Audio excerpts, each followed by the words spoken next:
We are in the kitchen right now with Miss Susan Lachmann. Susan, it's always so good to see you. I love coming down here. Yeah, so we are talking about this really great class that you are offering this weekend on Saturday. Right. And I'm totally going to say this wrong because you were coaching me during commercial break and how to say it. Cucina Rustica? Cucina Rustica. Okay, so I just added like the little English version of it, you know? Kind of butchered that a little. But what are we going to be making today? Because this is what kind of you're going to be talking about this weekend. Right. So Cucina Rustica means the rustic kitchen.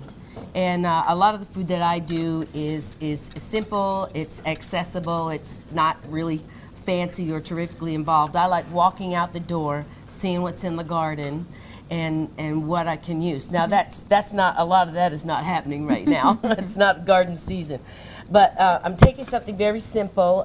These are corn grits.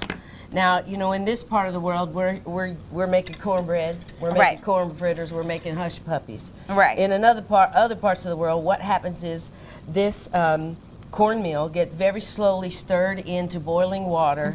And I will tell you one thing about this, Anna. This is a stand and stir thing. Okay, so I'm in charge of stirring. Okay, you're in charge of stirring. I'm here. Okay, and while you're stirring... so what is this going to be making? Oh, then? This makes something called polenta. Now, polenta is an alternative to pasta. Okay. And what we'll be creating is we end up with it will get very thick, and then it goes into a pan, a deep pan, and it creates something like akin to like a loaf of. Okay. Okay, and it's corn grits. Wonderful. It forms the polenta then is sliced or cubed, and a sauce goes over it.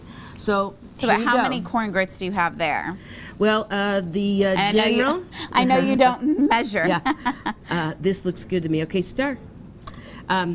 And so, this is just boiling water, that's right? all it And what is. else did you put in here? I put a bouillon cube in. Now, you could do it in plain water, but for a little added flavor, I use a bouillon cube. Other people might want to buy stock, chicken stock, vegetable stock.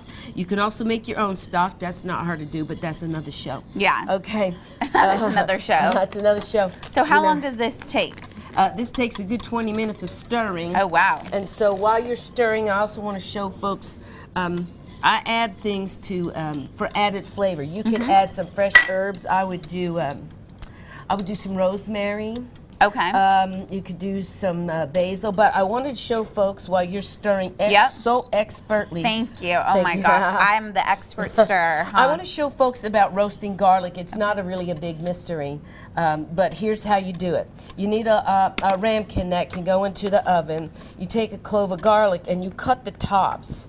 And I usually do it this way at first. And you use a serrated knife? Do you recommend that? Well, a serrated knife for me, this is my favorite knife, and it was a gift from a friend. A serrated knife generally gets through things more easily. But anyway, you see that I've cut the tops off so that the tops of the garlic cloves are exposed. Okay. Okay. So it just goes into the ramekin, and then you drizzle olive oil over it. Now, Now, I have to tell you a little story. This is the only time I ever saw my brother run was because the garlic was in the oven too long. Oh, no. So how long do you put it in the oven? At what temperature? I would say 350 for about 10 minutes. Okay. Leave it in there, and then you see how it sits in here. Yeah. Perfect. And then just turn the oven off. Okay. And let it smooth out. Okay, perfect. Well, when we come back, we'll talk a little bit more about the polenta and, of course, the roasted garlic. You're doing a very nice job. Thank you. That I appreciate it. Thank you so much. Make sure you check out the Cucina Rustica class this Saturday. There's actually 2 different times, one in the morning and one in the afternoon. Yes.